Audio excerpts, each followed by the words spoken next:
Welcome to the Practical Parenting Podcast. Thank you for tuning in. Goodbye. There we go. From Batman. Batman is my favorite journalist. Right. There you go. Right. So. Yeah. Oh. Of course, you got ATM in the middle. Do you think that's like psychological conditioning? ATM. Yeah. In the middle of Batman. Not only that, but you also have Tama. Oh, dark. Yeah. Wow. That's so so cool. Yeah. Yeah, you realize that the Slovak word for dark is in the middle of Batman's name. And if you're watching, you get it. If you're listening to the podcast stream, you can't see that I'm wearing a Batman T-shirt. You could also be a ban. A ban. Yeah. Or I could be. Put my hands. I could be a man. Or if I cover up these letters. Or you could have a tan. Or I could be. I can't think of anything else. I could be BAM, just BAM, which is it's not really anything at all, is it? That's what Batman used to say when it used to flash on the screen when Batman hit somebody. Or yeah, you could just turn into a sheep. Welcome to the conversation, Alex. What sheep? Sheep. Bah. Yeah. I could be Bratislava. Yeah. Bah, because that BA means Bratislava. Yeah. Anything else? That's it. We've done it. No. We've uncovered all of them. Every single linguistic possibility from the word Batman. Now take it off and turn it inside out and see what we can do with it. That's no, because no. Just no. They see it back to front, right? Look, at least my T-shirt is interesting. What have you got? I've got the boring grey thing. Grey nothing. Yeah. Grey. That's my boring grey thing. You wear something more interesting and eye-catching for people online, no? I don't have anything eye-catching. I'm not an eye-catching person. Alex says, "What up?" I love the Americanisms. Yeah, the way that they flip the language around and don't care about any grammatical forms whatsoever. Yeah. What up? What up? What up? What is he talking about? What's up? Where? Where did it go? It's up there somewhere. I don't know what he's talking about. Lock him up. Right. Yeah, Americans are just chilled. Chilled? Chilled in language. And loud. Yeah. And loud. You don't notice how Americans, the Americans fit in very well in Slovakia because neither understand the meaning subtle. neither group understands. Yeah, the meaning but Americans. Actually, there was a scientific study. Well, it wasn't a scientific study. It was probably statistics. Lie. Right? You're just making this up now, aren't you? That I'm making it up somewhere. Do I have to trust that you? Actually proved, you have to trust me, that actually proved that Americans smile more than any other nation. Just walk around. Americans smile more. With the maybe they're just showing their kind of teeth. Maybe people misinterpret it. No, you can even spot Americans, you know? If you like walk in a place with tourists. Well, because they're the loud ones. You can see which one's American. You don't need to see them. You can hear them a mile away. You get on a train. Like in the summer in Bistrica, you've got lots of tourists, right? And you can tell the Japanese because obviously they're the small ones with the cameras. And the mobile phones now. Oh. They're just walking around with the mobile phones. The mobile phones, okay. They don't carry they cameras look at the anymore. world through the mobile phones. And on the selfie sticks. I don't know about that. But the Americans, the Americans have these bright colored shorts and backpacks and are very smiley and very loud. Are they? Or they have like, I don't know. like American what do you call them? Pensioners, old people. The aged ones. That just come for a holiday to Europe. Ones with white hair, like. Yeah. They're gonna have these matching outfits, like the same bright colored pattern on the shorts and the same bright colored pattern on the t-shirt. Mm-hmm. It's pretty funny. Okay, I have to do something right now, completely different. Well, Can you relax a little bit? He's moved. We moved him over there. Yeah, This is Will, where- move Will, back, Will, please, please, please. please, not onto your sister. Oh gosh. Don't sit It's on like- Jazz. He's just doing it the hard way, right? Yeah. Doing it the hard way. Well, he's ill, so take Will and double it, right? What Will? He's like Will squared. What are you talking about? Well, you know how sometimes it's like out. You know, squaring. Out of his mind. You know, squaring something doesn't mean doubling. I know. You know that, right? I do know that actually. Yes. But you know, like he's very unfocused usually, and very like, you know what's going on. Then when he's ill, he's like twice that. So so he forgets. Major panic there. He forgets that he forgot that he was sitting on the sofa, and was supposed to sit on the sofa. Well, he doesn't remember anything for more than 10 seconds anyway. Well, it's 5 now. Unless it's connected to Star Wars or how to find your dragon, hide your dragon. Train your dragon. Train your dragon. That was it. Okay. Yeah. That's not true. He remembers a lot from the history. He remembers a lot of fun facts. Fun facts. Yes. And yesterday we learned about sleep, and he remembered a lot about sleep. I studied that a bit yesterday as well. Yeah. Yeah. We were studying it. We found this great YouTube channel Called Science something. I can't remember exactly what it was called, but well, I will that's pop really useful I for will the pop people the out link. there, I will isn't pop the link in the comments, okay? Because I have it open on my desktop, and it's really good. It's really good. That was done by this woman, and she has a little puppet kind of thing as well. That's the called worst Sleep. description of any program I've ever heard. And it explains explain scientific anything. facts. It answers questions, basically. There's a woman with a puppet that answers that answers scientific questions for kids, but it's done really well. It's a little Sounds bit like the Muppet Show. It's a little bit like Crash Course for Kids. Okay, you know, she talks very fast, and she's nice graphics, and I don't like that element of Crash Course where it's like, oh yeah, it gives you everything really quickly, and then sort of doesn't give you any depth or substance to the topic. Sometimes it does. Sometimes I found in Crash Course it explores topics from different points of view. Sometimes, you know, not the usual thing, but they give you a little bit extra, you know. Well, what I do like about Crash Course is they do introduce. Is that a word? I don't know. Let's try again. What I do rewind. What I do like about Crash Course is that they do introduce controversial ideas in a joking way, but they put it out there. Yeah, and you know that they put out interesting ideas that make you think about things. Like they were talking about. So I was watching the Crash Course history, right?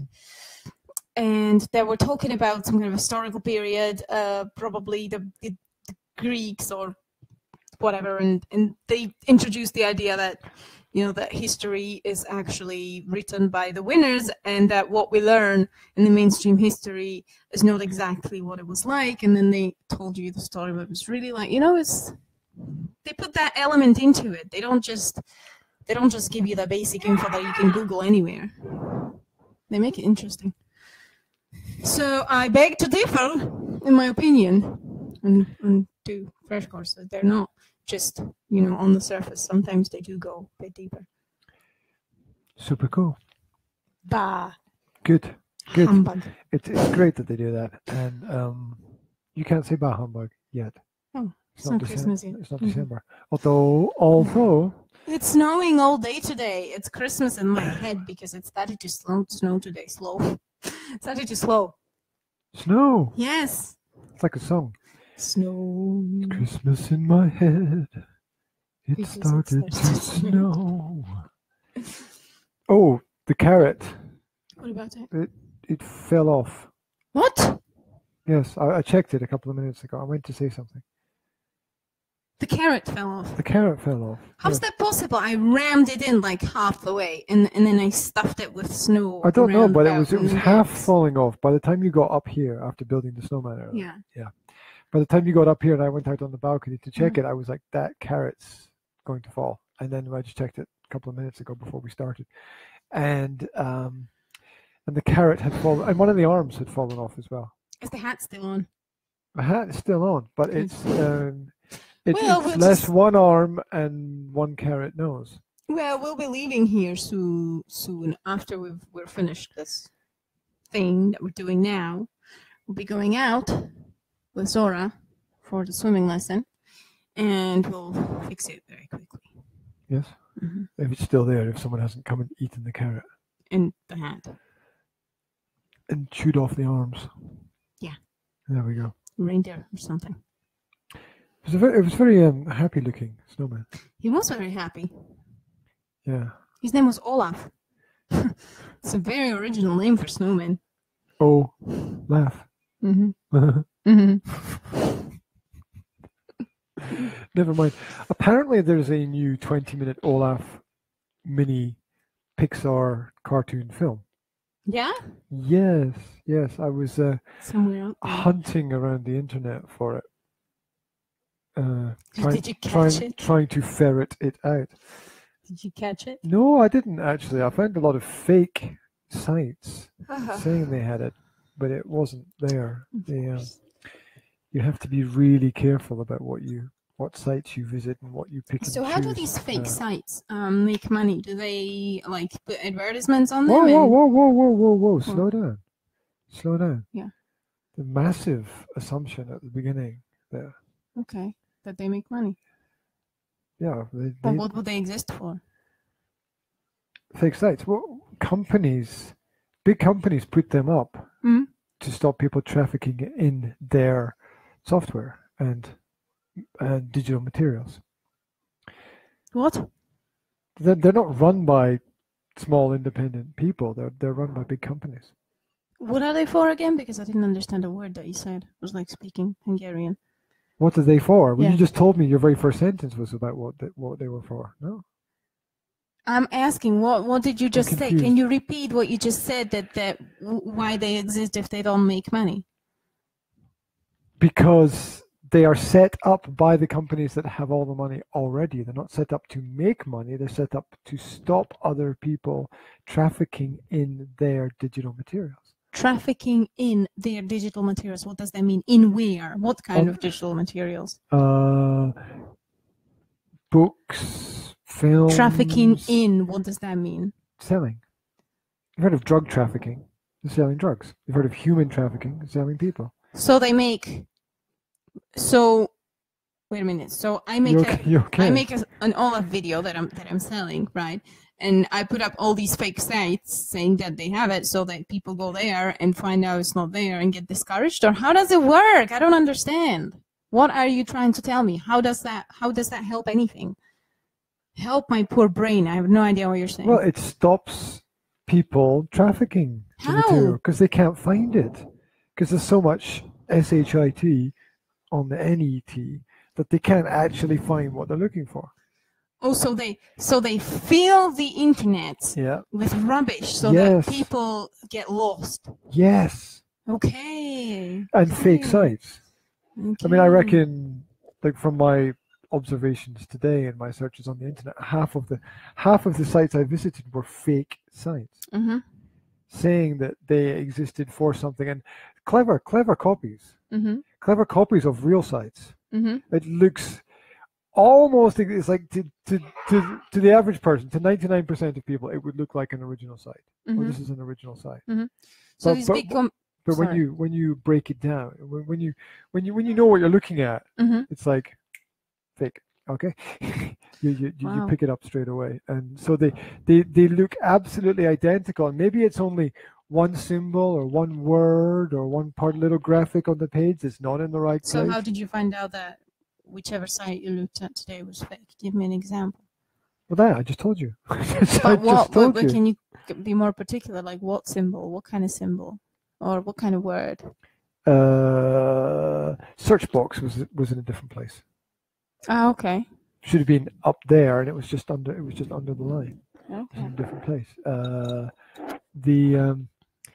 The web address was questionable. Yeah. The reaction time of elements on the page was questionable. The results of searches on the page were questionable, meaning that they were being manipulated. Okay. Right. Like you'd search for one thing and something else would appear. And then you'd search for something obvious. Like there's a way to test it. Okay. Search for something that you know exists. It's a good way to test the website. And should be there. Yeah. So search for, start with what you know, right? Don't like dive into the digital network world like without grounding yourself first. Yeah. So start with what you know. You go to a place and you search for information that you know already exists and you see what it says about it. And then when you start to search for information that you know already exists and it says it doesn't, it's like, whoa. Okay. It's like that new feature on Google, the fact check, which is a political organization that Google have employed to tell you that one political view is right and the other political view is wrong. Oh, it's a propaganda agency. It's absolutely terrible now.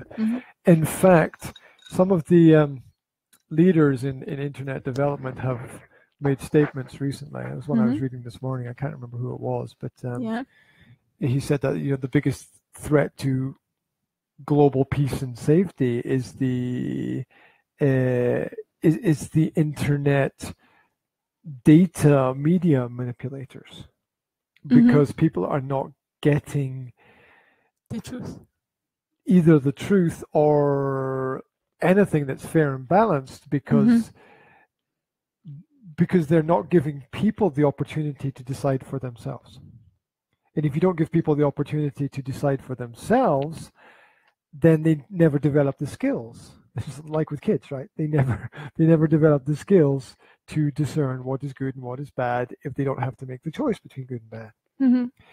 And so these organizations are stepping in with special filters. And Facebook now has a special filter to let you know if people have Russian friends. Yeah. Seriously? Yeah. Are you? They're paranoid. How? What? Look. I told you what happened on the internet. I told you what happened. Is it gonna come out like in a red frame? warning! With a hammer and sickle. It's gonna flash on my monitor, going. Well, Facebook has started blocking links to Russian chat. What is Facebook? Facebook. What would you call that kind of site? Come on, help me out. Facebook is a social media site. Yeah. So Facebook is blocking links to Russian social media sites. Yeah. Already. They have that. They have that one big one, whatever it's called. So there's that, and it's also now letting. And I told you when I joined those American online universities, right? People wouldn't interact with me because they saw that I was living in a place which was near the Ukraine and Russia, and they thought that I was not a real person. Yeah. Yes. Seriously. Yes, they were, and they were advised by other people not to interact with me because how is this possible that somebody from this part of the world would know what is going on in that part of the world? Oh, you freaking spy! How did they find out? I mean, how did you find out? If they were advised not to interact because they told me you. because I Skype video chatted. I formed a group. And Skype video chatted with someone in the group, and they told you they said at first we didn't think you were a real person. Okay. Yeah. And this was on the online university forum. Yeah, because we didn't think that anybody from that part. I don't know if they think people here live in trees or something. Because we thought that Slovakia was a made-up country that didn't exist. Yeah, and there was I saw a couple of posts on yesterday about comparing average prices of internet, right, and download speeds and other elements like that, and like America has the highest price and the lowest quality. It is very much possible. Listen, I was talking to a friend from South Africa, which we were supposed to interview, but she got a bit confused with the time change there. Which is not difficult because well, I think we both messed it up, because I asked her if they've got the same time zone as we did, but I didn't check it myself. You know. Yeah, well, I wouldn't trust anyone else to tell me what they don't know. Oh, there you go. Anyway, so yeah, we messed that up a bit. But what was my point? Oh, my point was, she was telling me how much the internet costs, and she said that they have it all limited.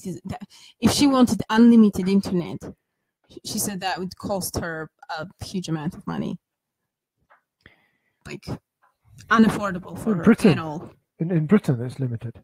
Data are limited, not just the speed, but also the data, the amount of data she can use. Well, yeah, it's crazy. It's an Orange-based system. If you look at the company Orange, which is in many parts of the world, then they function on, if you want to share data, you have to pay for it. Yeah. Which is ridiculous, because nobody knows. Everybody needs unlimited internet. Fuck me! It's 2017, almost 2018. I know. Seriously. They've got these miracle cubes that can store a billion watts of watty data, stuffy, whatever they have it now, right? They've got all of these systems in place. It doesn't hurt anybody to offer this service of a single payment, unlimited data sharing, maybe perhaps limited speed due to the technology. We all understand that, but hell's bells, we live in snowy nowhere, and we have faster internet than. But you know why? Anyone. You know why? Met. You know why? Because we don't have the greedy monopoly having a monopoly on the internet in Slovakia, because we have small independent entrepreneurs who put up the Wi-Fi towers and offer internet connection, to small areas. We have providers with really good coverage, great speed, great prices. I mean, we had massive speed in Rostoka, right? We have great speed. We had. Well, Rostoka really was the village in the hills, and that was in the middle of the hills. That was faster than the cities in Britain. I couldn't get to the city in any other way than going on a bus and then getting on a train, right? I mean, there wasn't even a direct connection to the city, right, or town or whatever. That's called good planning. It was like middle of nowhere, and we had great connection, fast speed, and a great price. We paid 10 euros per month for the internet with unlimited data and a great speed. I forgot it was only 10 euros a month. That's like €1 every 3 days. Yeah, and it was a small company with one little tower somewhere in the middle, right? Sometimes the internet's gone off because if it snowed a lot or if there was a strong wind, they sometimes lost the electricity connection or whatever. Sometimes there were problems, so it wasn't 100% reliable. But they covered 10 villages, and that was about it. Small private entrepreneurship businesses. Yes. Are the only way that the world is going to progress. Yeah, and people weren't greedy, probably, who ran it. They offered affordable prices, and they made a huge amount of money on it still. Because if you think about it, right? If you think about a village that has 800 houses, and each, say, 500 of those houses have internet, right? Mm-hmm. Then that's like 500 times 10, right? What's that? 5,000 per village. That's not bad per month, right? You cover 10 villages, you've got 50,000 per month. You cover your expenses, and you still have a nice pocket money left. So it's not. And they're allowed to do that. And they can do that because the huge companies like Sky in Britain didn't monopolize the internet. It's not really Sky that have monopolized it. It's the British government that have monopolized it, because British Telecom own everything that's under the ground. Yeah. So Yeah, but they don't own what's in even the the air. badgers, I imagine. I mean, they could still offer Wi-Fi, no? Like they did here. These cables don't go under the ground. What? There are no cables going under the ground. They offer Wi-Fi internet connection in Slovakia. What do you mean there are no cables going under the ground? Where else would they go? What? Oh, you mean internet? Yes, the cables? internet cables. It depends where you live. Like fiber optic cables go under the ground. I know. I'm talking in particular about the small providers that offer the Wi-Fi connection. Oh, okay. I was just they talking don't about, have cables. Okay, yes, I get it. The independent little providers. Yeah, they just beam out their signal and they covered up the holes. They patched up the holes because what holes? The holes in the internet connection, because all these little villages that I mean, how long would it take to freaking T-Com to drag an optical cable to Rostoka, right? And connect it to all the houses. 3 million light years? Because nobody cares about little villages, because the big companies connect to the big cities. Because they don't care about their jobs, most of the people there, because they get paid whether they achieve their results or not. Yeah. In the bigger nationalized organizations. So and the small villages were left without any connection, so they just took the opportunity, patched up the holes, made nice money, and it's a win-win situation. Well said. Well said. Yeah. Super cool. Slovakia rules the internet. Well, it sort of does now, although they've started a slow. I can't think of the words today. There's the amount of data that could be transferred is becoming limited as certain organizations remove certain sites from the internet. So, for example, there were 10 major sites that you could search for files to share, torrent sites, right? Mm-hmm. Easily accessible 2 years ago. Yeah. Of those 10, I think only one is left. Uh-huh. No. Which doesn't work on a daily basis. Mm-hmm. Now, as usual, you expect other things to pop up in their place, and that was happening at the beginning. But I don't know if they're buying off the companies or if they're threatening them with legal action and shutting them down. I'm not exactly sure what's going on, but obviously somebody is putting a lot of hard work into making them stop. Yeah, just step by step, they're shutting down those networks, and the Web 2.0 becoming 3.0 is taking over by having these closed social groups, such as FB, and then they're limiting people's communication with each other. So there we go. And look at that. We happen to be using that system right now as well. So it's good that we can use it. It's great that it exists, but keep it open, keep it free, let people decide for themselves what the right thing to do is, and we can all step forward into a bigger, better, brighter, more beautiful future. Dun, dun, dun. There we go. Cool. Now, principles to live by. Principles to live by. This is not really specifically related to childhood and child development and bringing up children, but I think that we can relate it to that.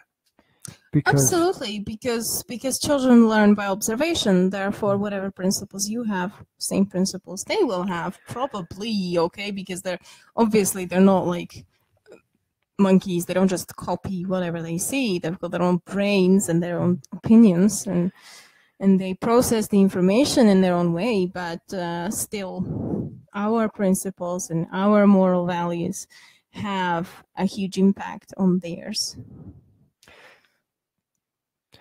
Good ideas to consider is how I would subtitle this.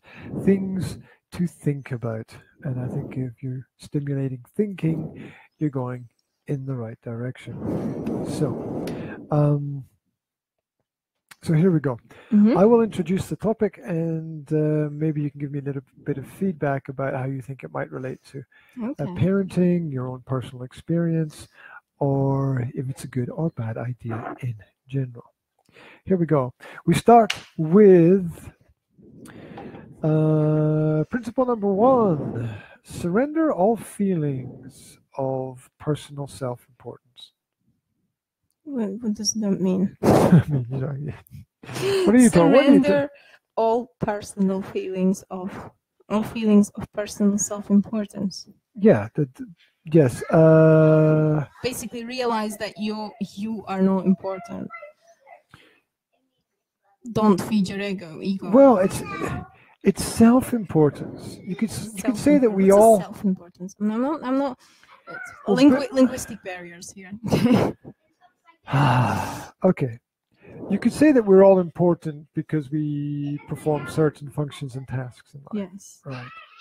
We're all important to different people in different places at different times. Yes. But we're not so important that we can't be replaced by someone else who could do the job better than us. Okay. So it's important not to have too many feelings of self-importance. Thinking I'm the one who's responsible for all of everything that exists. And I can relate it to parenting, absolutely. I can relate it to self-care in parenting, because women very often have the feeling of self-importance. Obviously, their role in the family is very important, and often when they get out of the picture, go to the hospital or something, things stop basically, right? Because they run the daily chores. They kind of keep the machine going. They do the shopping, the cooking, the washing, and so on and so on.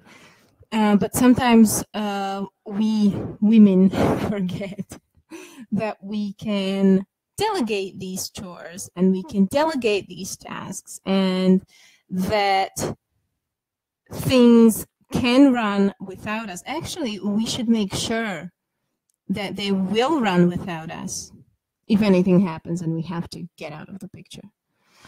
So I think that the feeling of self-importance sometimes makes us do crazy lot of things instead of sitting back a bit and try to do a bit more managing rather than doing everything by ourselves. Does that make any sense? Yeah, it makes perfect sense. I get the feeling like nobody's going to do this as good as I can do it. So I have to do it all by myself. And then not only women get overwhelmed, but also they don't have enough time for better organization, better management. They don't teach skills to the people around them that they should teach them. And that's it. So yeah, I think doing that in parenting is important, although hard. Yeah, can't really add anything to that. Super. Moving on. And what you will begin to notice is that I think a lot of principles that are important appear to contradict themselves, but they don't, but they appear to. So, moving on. You have to view yourself as the most important person in the world. Yes, that's a good one as well. That also directly is directly linked to self-care. I'm going to talk about mothers now. Okay. Sorry, ma'am, but you can relate it to fathers as well, I think. Okay, I'll just listen. Nod. So, yes, in the family, you are very, very important, and you have to not forget about yourself. You have to take care of yourself. You should view yourself as the most important person in the world.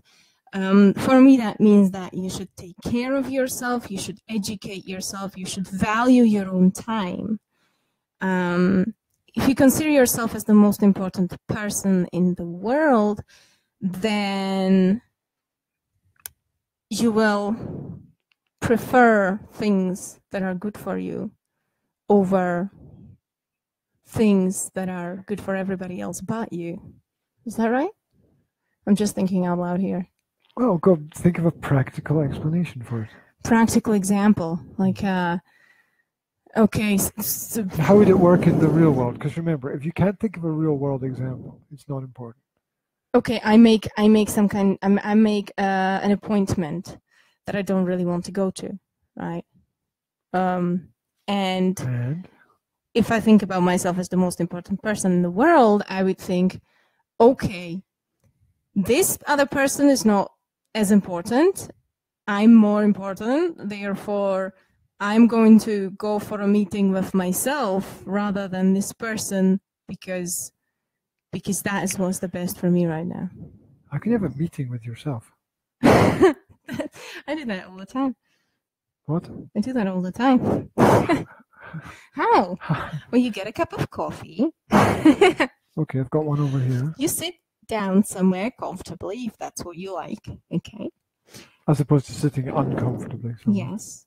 And you take that cup of coffee, and you just are there with yourself, and you're drinking coffee. Oh, I get it. You do nothing. Well, you don't do nothing. You drink coffee, and you think about things, and you talk to yourself about things in your head, and you're making plans and dreams and just. And how does this work with keeping yourself accountable to these conversations?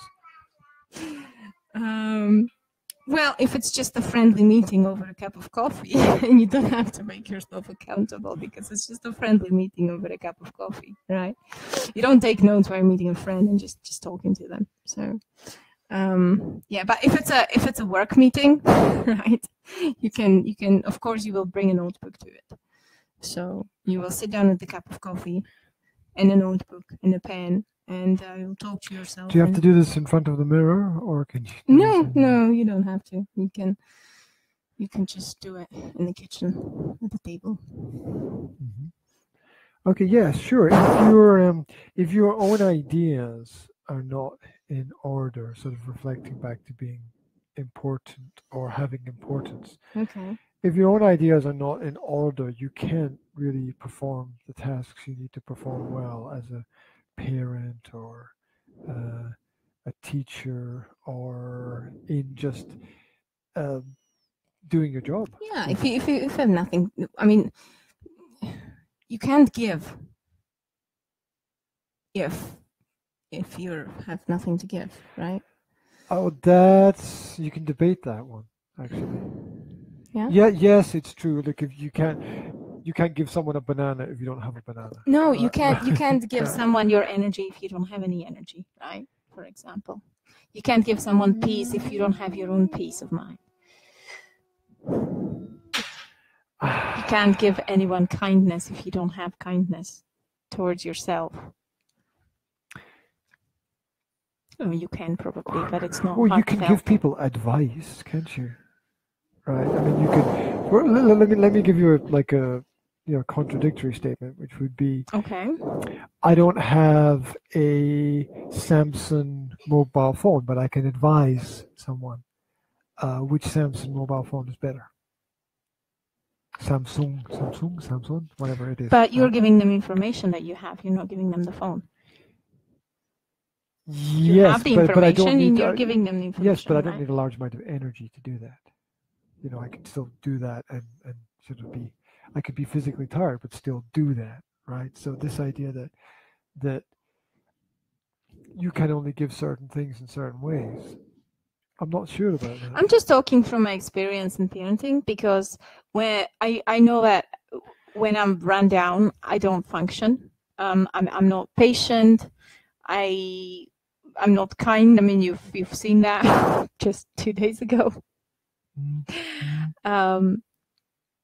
So that's what I'm talking about. Yeah, I think that I think it's hard to make the right choices sometimes, but still I think that everybody has something to offer or give. Even if you are rejecting the information that someone is offering you, it can still be useful in understanding what to reject and how to reject it. So yeah, also, that point sounds all very selfish, right? Consider yourself like the most important person in the world. So I would like to add that doesn't mean that we shouldn't consider other people still to be important, that we shouldn't be kind to others, that we shouldn't give to others, that we shouldn't be generous, that we shouldn't be caring, and so on. Yes, to that, yes. Moving on, become comfortable in your life with paradoxes. Become comfortable with paradoxes. For example? So, for example, the first two ideas that we have discussed, which are basically, you are not that important, but you're important. But you are that important.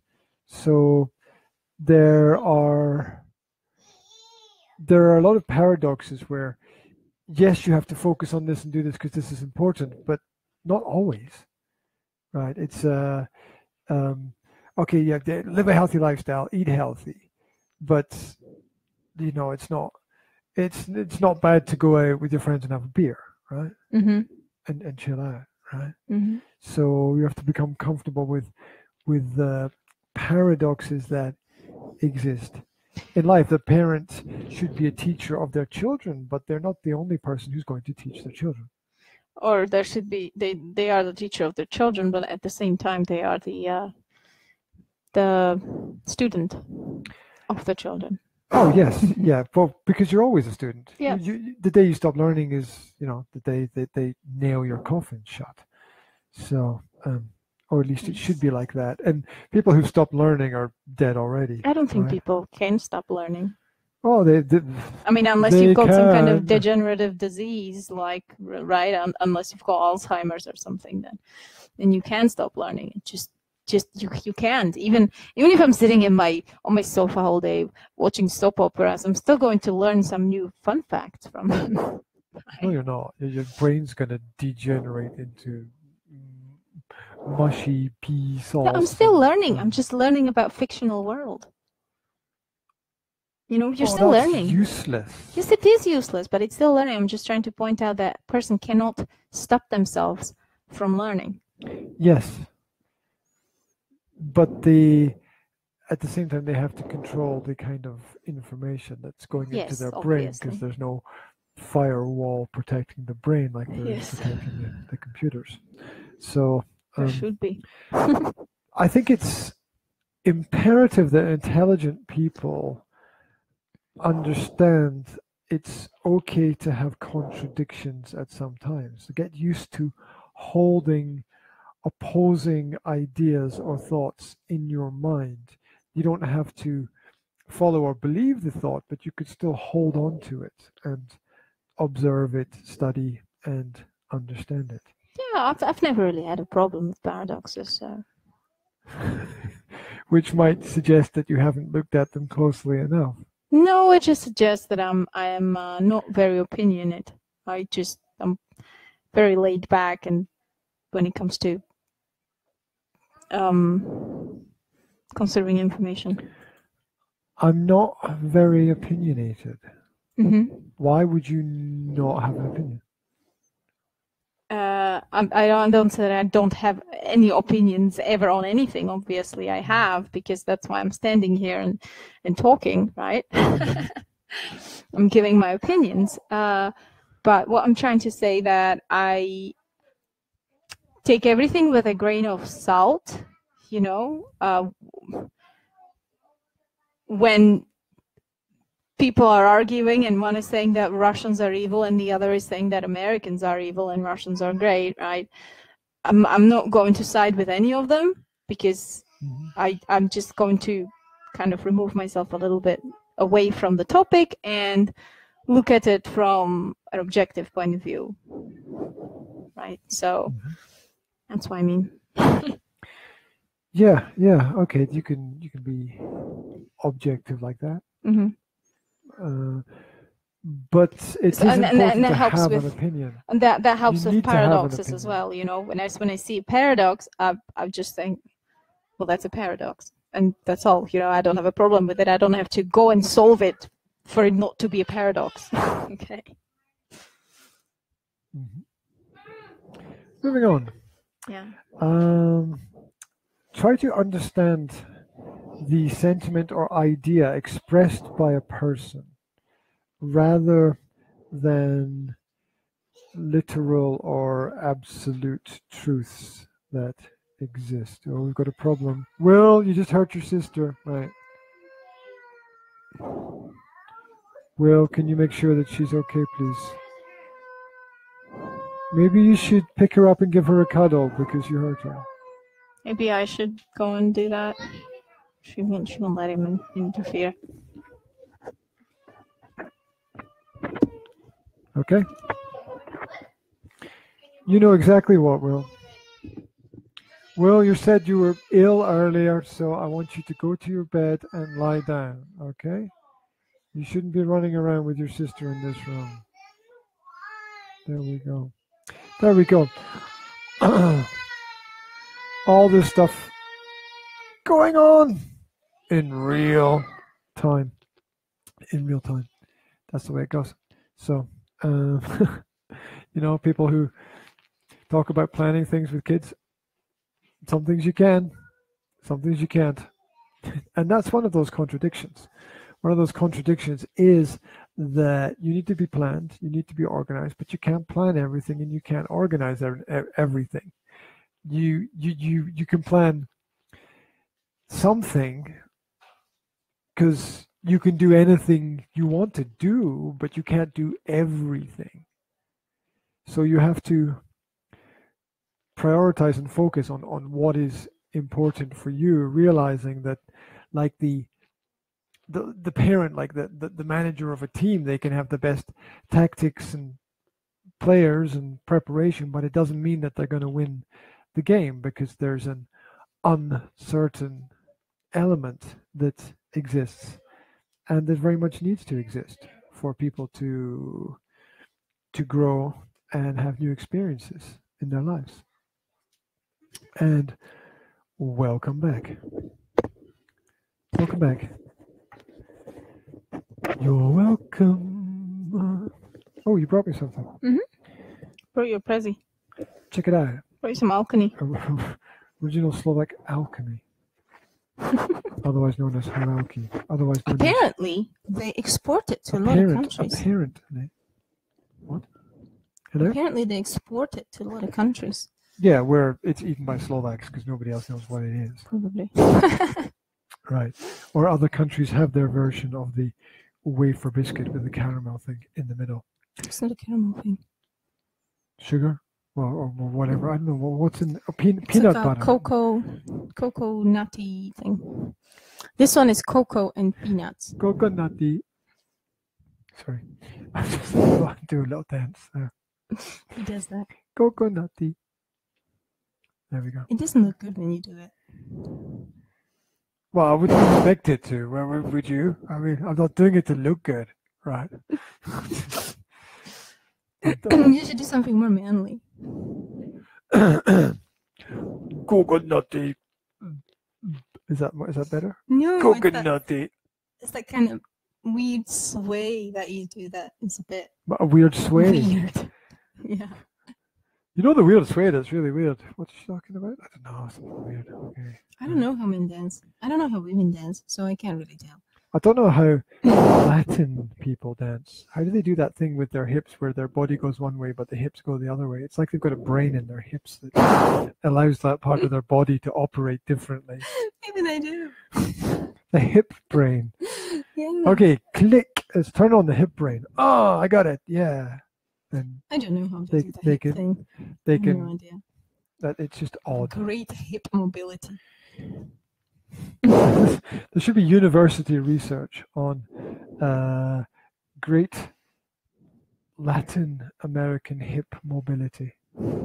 Maybe they would be useful for hospitals or something. Yeah, maybe they Or people with hip maybe problems. they have more flexible hips. What about belly dancers? I mean, What about belly dancers? have you seen what belly dancers can do with their hips? It's You could crazy. do that. Like a long time ago, but You could do it now. Not to the extent where the belly dancers can do it. It's like their hips like go like half a meter behind where they were before. It's crazy. What? What do you mean half a meter behind?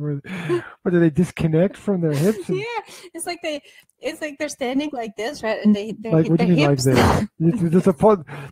There's a non-visual podcast as well going on. You can't say standing. You have to And then their explain what's hips going on. Their hips just You're take not- off, and they just start moving up and down and round and round. And the person is standing, and their hips are just all over the place. That is not going to make any sense to anyone listening to you. Well, anyone who ever saw belly dancing knows what I'm talking about. I'm eating the halakha.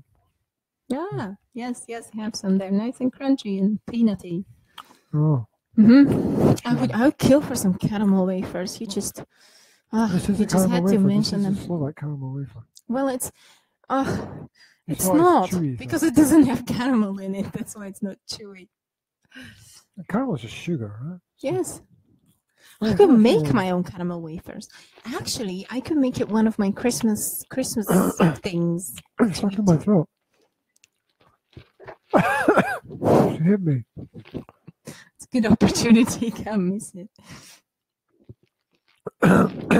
So, tell me, which medical rule is it that if somebody's got something stuck in their throat, that hitting them on the back is really good for that? It's supposed to make you the thing that's in your throat. Someone has that's just stuck in your shot throat. at me. How do you say Viva Well, the door from your room will be permanently closed now because you just tried to shoot me. And also, you should be in bed. He's a sniper. He said he doesn't want to go to bed because he doesn't feel ill anymore. I want you to relax for the next hour in bed. Then you can get up and do whatever it is you want to do. Is that okay? Good man. Jazzy's going to do her thing. Thankfully. What up, yo? So, there we go. The announcement. The announcement has been made. Bum, bum, bum.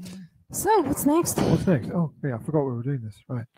I don't even know if we answered the last one, but we just move on anyway, just because. I'm not sure what was the last one. Okay.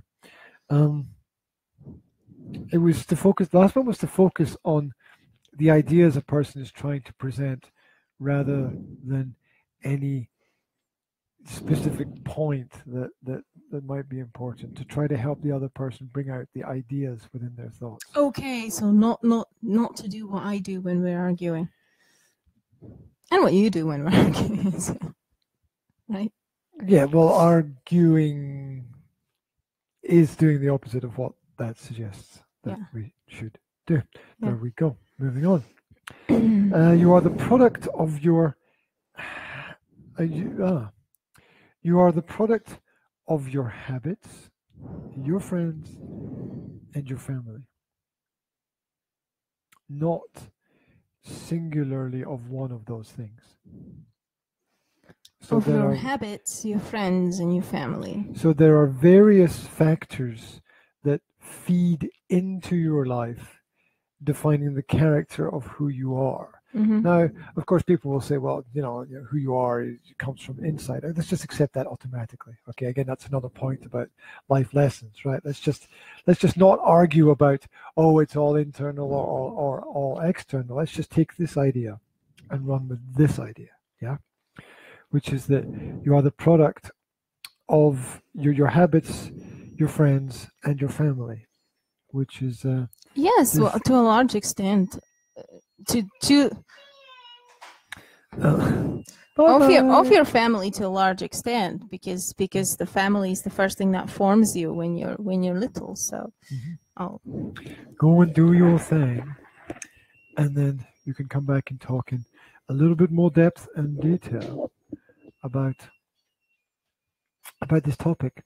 So, if luckily. There are certain things that we still can't transfer across the internet, such as the aromas produced by children at certain points in time. There we go. Anyway, she's super happy. So super cool. If you don't like who you are, it's important to examine your own personal habits, but also the habits of those around about you. There are certain groups of people that are called enablers. And enablers are people who will not help you or correct you when you do something wrong, but will allow or enable bad habits to continue so that you don't progress in your life, so that you just continue to perpetuate the same screw-ups and the same fuck-ups again and again and again. Why does this always happen to me?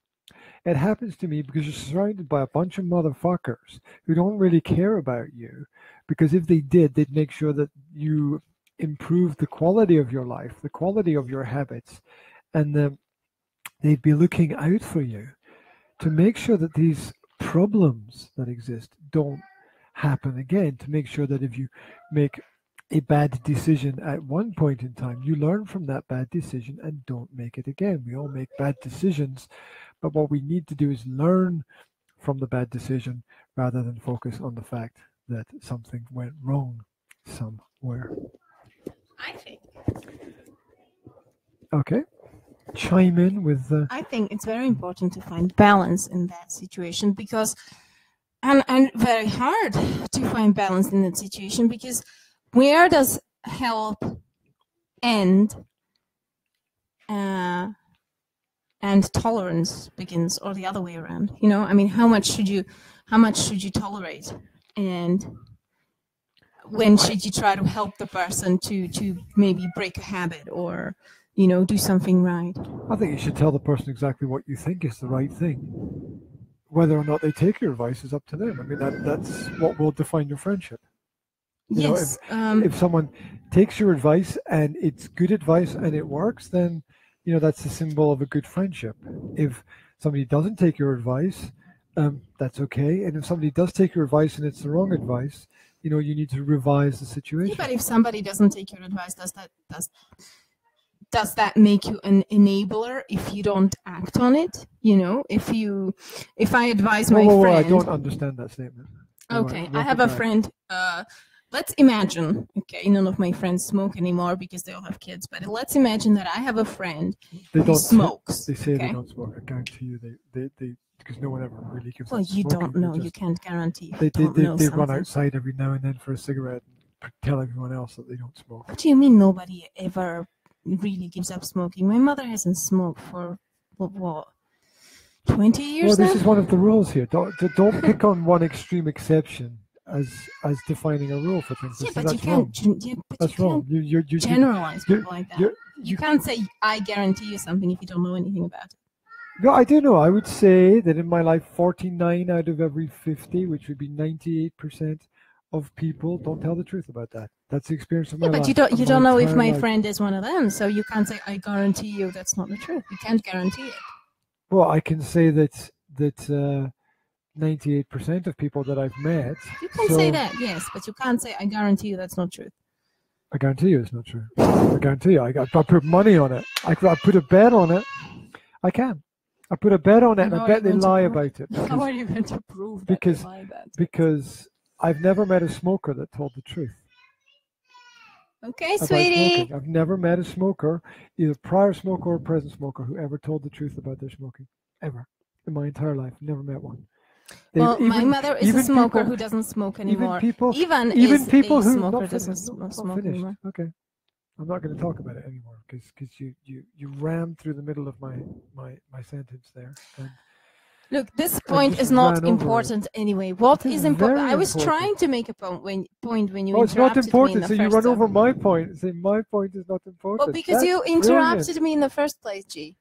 Because I was trying to make a point and you interrupted me saying, I guarantee you that that's not true, blah, blah, blah, blah. And you went off completely in a different direction to what I wanted to talk about. Okay? Waving your arms around. You can say sorry for interrupting you in the first place and we can move on. Sorry, friend. I can't get the words out. Well, that's shocking. So, my point was, okay, if I had a friend who was smoking, then... And I told them, you know, that smoking is really bad for you and you shouldn't be doing it. And they decide not to take my advice. I'm making a note. I'm going to point. Okay. And they would decide not to take my advice. They would say, okay, thank you very much. I see that you're really concerned about my health. But I decide that I'm going to keep smoking. And I took that as their own decision about their own health, right? And I would say, okay, well then, you know, just suit yourself. If it's something that you prefer for yourself, then would that make me the enabler of their bad habit? Or you know, what should I do not to be the enabler of a bad habit of my friend? Not have them as a friend. So I should stop having them as a friend. I would say, okay, well, if you don't stop smoking, I'm going to leave you. No, that's really aggressive and selfish. So what would you do? I would say, I really respect you as a person with the ideas that you have. I have certain rules in my life about how I want to live my life. And one of them is that I don't want my family, my children, to be surrounded by people who smoke. This affects our relationship, obviously. I'm very sorry about that. It's obviously nothing, you know, it's nothing that you've done bad to me. It's just the way things are. So I have to explain that to you like that. Sorry. Okay. I mean, you're like, oh, it has to be cut and aggressive and fuck you, and I'm like, no, it has to be just a clear line. It's something that's delineated and something that's clear and expressed so that everybody knows exactly where they stand, because you have to do that if you want good friendships in life. Okay, thank you for that. You know, it's like having a relationship with someone, and you know, you make the point, okay, well there are lines, things I will tolerate and things I won't tolerate, right? And everybody has to have that conversation. Well, that's what I said in the first place. It's hard to draw the line. I mean, it's hard to decide what I'm going to tolerate and what I'm not going to tolerate. No, because you don't tolerate anything. You just be you. You don't tolerate anything. You don't have to tolerate. But you just said some things you tolerate and some things you don't tolerate. In friendships. Yeah. In relationships, you shouldn't have to tolerate anything. But friendship is a relationship. I'm talking about personal relationships. Now you're being very picky about that. See, this is another point that's here, that you can't have any useful topic. I'm just trying to understand what you're saying. If you try to redefine every word differently from how I say it. You meant romantic relationships. Yes. Okay. Thank you. I'm just trying to understand what you're talking about. Okay. Okay. So it's important to express these ideas, and it's just as important in the business world as it is in the personal world to have a set of moral standards about who you will work with and who you won't. Because if you don't have that, if you don't have integrity, if you don't have, you know, a credo by which you live, in terms of business, you end up working with people who are bad for you. They will use you, they will abuse you, they will take things from you, they'll take advantage of you because you don't have the basics. Yeah, I get that. I understand that. But I don't agree with the point that you made about, that you can tolerate some things in friendship, but you can't tolerate anything in romantic relationship. I don't think that's true because... Well, okay, I have to say that those things are different things. Yes. Therefore, you can have different rules for different things. You can. Yes, I know you can. It's like you can play baseball and have these rules, and you can play football and have these rules. Yeah, I know, I get it, but I'm saying that even in romantic relationship, you have things that you choose, okay, that you're going to tolerate. Because if there was nothing to be tolerated, then it would be two people with exactly the same views on everything, and that's not possible. What are you talking about then? I'm just trying to make the point that you said that you shouldn't have to tolerate anything in a romantic relationship, that there should be nothing to tolerate. No, I didn't say. What did you say then? I said that you should be comfortable with just being who you are. End of story. And if you're comfortable with being who you are, there's no need for this principle of tolerance. It just doesn't come into that. You see, you're automatically assuming that tolerance is an important part of the relationship. And I'm telling you that if you're comfortable with yourself, tolerance is not even part of the picture. How? But you're not living with yourself. You're living with somebody else who directly influences all your life, everything that happens in your day. You see, it's so impossible from your perspective that you're even shocked that this I'm just trying to understand what you're saying. I don't understand what you mean. How? Okay, let me explain. Elaborate. Elaborate. I've explained it in crystal clear detail, and I'll explain it again. Okay, it's like you saying, "What's a car?" And I'm like, "It's got 4 wheels, and it's like a box on 4 wheels, and it moves along and it carries people." And you're like, "I don't understand." And I'm like, "Well, okay, explain it to me in a way I'll understand." It's got 4 wheels, and there's like a box on it, and it's like what's a it's like, what's a dog? Well, it's got 4 legs, and it's kind of... Can you explain it to me very quickly? Because I'm going to need to go and help sort out with something. If you are comfortable with who you are and the choices that you've made, then you don't need to be tolerant. Because you don't need to live with something that makes you uncomfortable. It doesn't even appear. It doesn't even appear in the picture. That's like it's like saying, do you need this basketball to play football? Well, no, because football's a different game. And you don't need the basketball. I see that you can't process this, but it is possible, and you've probably never had experience of this in your life. That's probably why it's difficult for you to process it. I'm trying to process this. It is possible. Trying to find a practical example, like a situation. Right? My friendship with Little Milan, who's actually Big Milan, right? Okay, nobody knows who we're talking about except us, so that's okay. The little one, who's the big one. So my friendship with him, there's no element of tolerance in our friendship at all. He is comfortable with who he is, and I am comfortable with who I am, and we're comfortable sharing time together. There's no element of tolerance in our relationship at all. We don't have to tolerate anything. We don't fuck each other, but no, I get it. You see, there's no need for tolerance. Okay. I'm going to need a bit longer to think about that. Let me give you one more thing to think about. Okay. Imagine you're sitting on the couch over there, and you're comfortable. Well, there's no need for tolerance in that because you're comfortable. You don't have to tolerate anything. Right? Well, I do. Toleration would mean that tolerance and comfort cannot really coexist, because if you're tolerating something, it means you're uncomfortable. Yeah. So they can't coexist. Yes, but okay.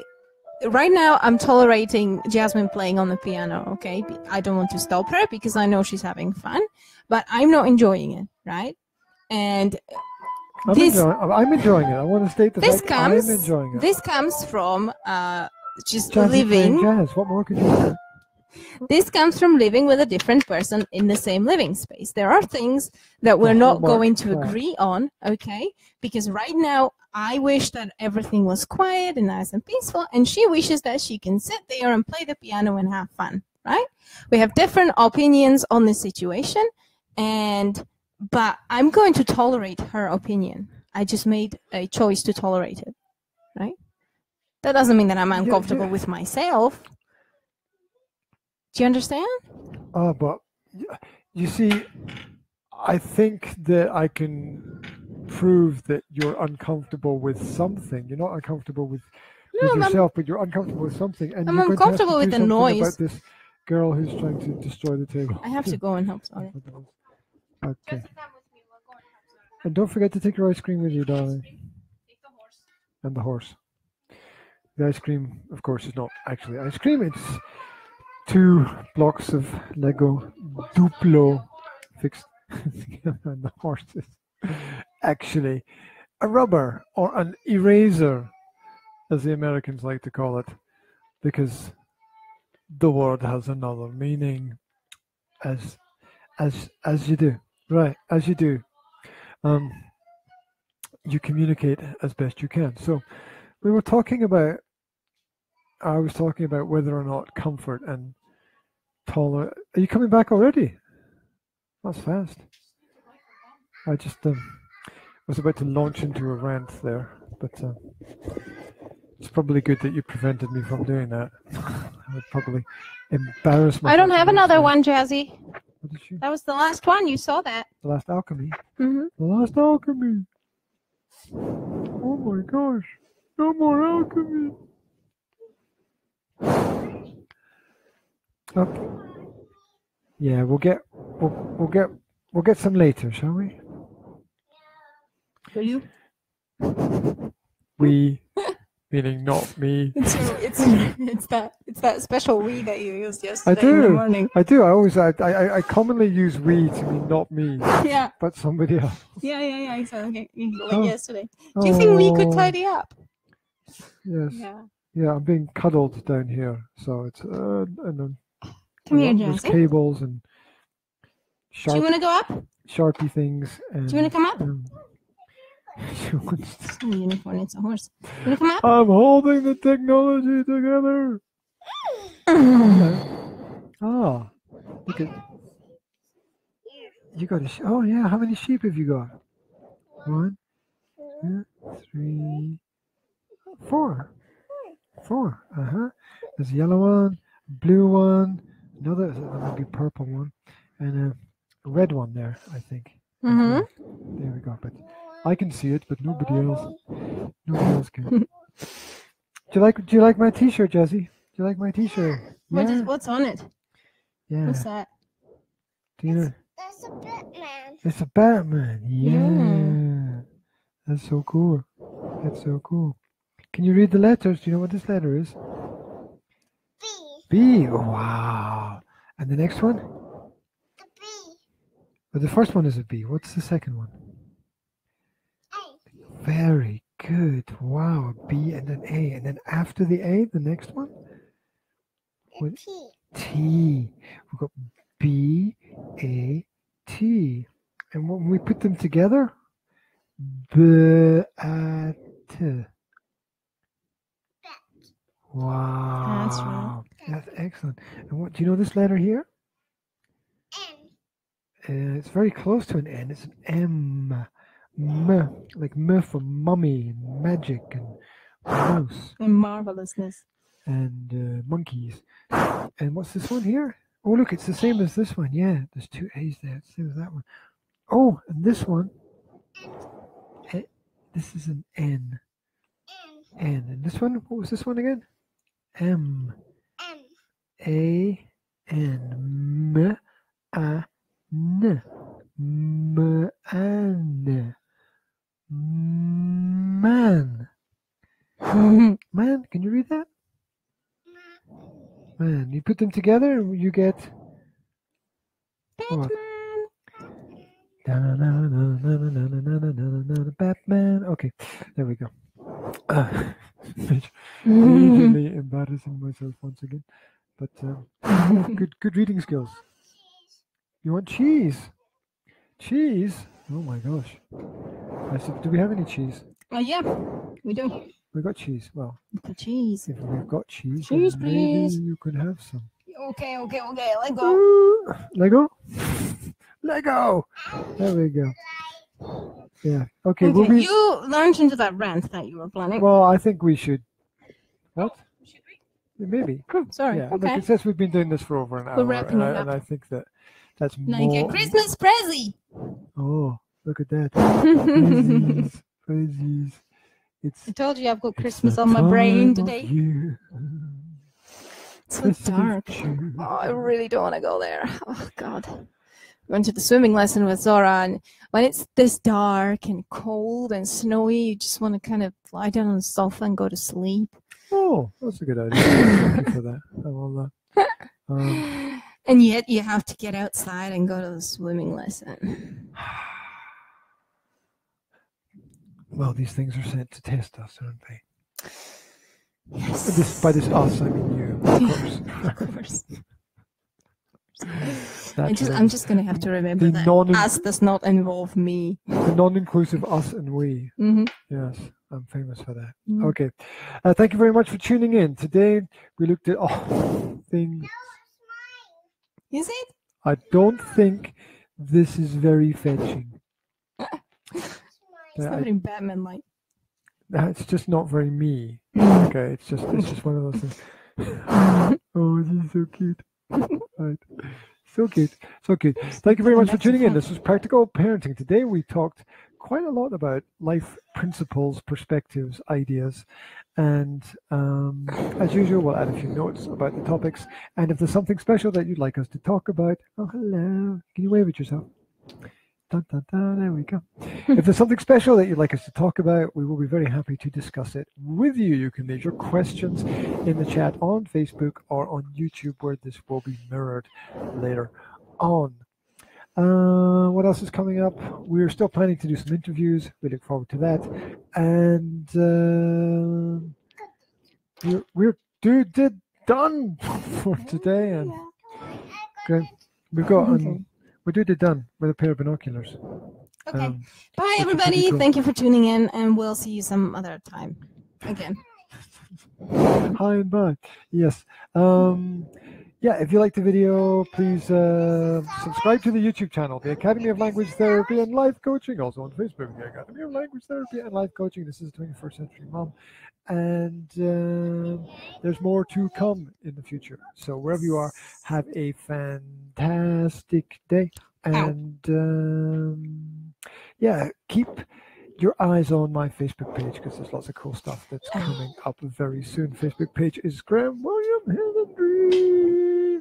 And oh, look, I'm going to say bye from me and bye from the unicorn. Never enough magic unicorns. With rainbow means. And wings. Glittery wings. And wings. And wings. Mm-hmm. There we go. Super cool. Duty done. All organized for today. Take care, guys. Speak to you soon. Bye-bye.